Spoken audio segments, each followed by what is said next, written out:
Ayan na guys, yung aking ginawa. Bakod ng aking garden. Ayan.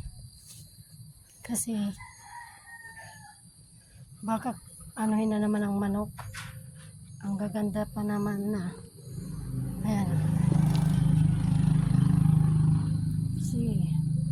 Si marunong na ako bakod. Ayan.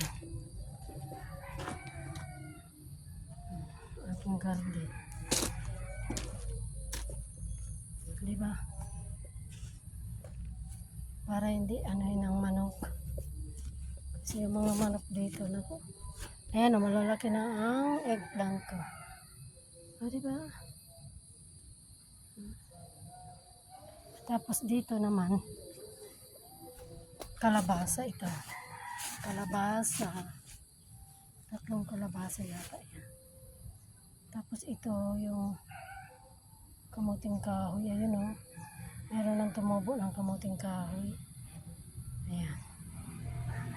O, diba? So, okay na guys. Ayan ang aking ginawa. Simpleng bakod.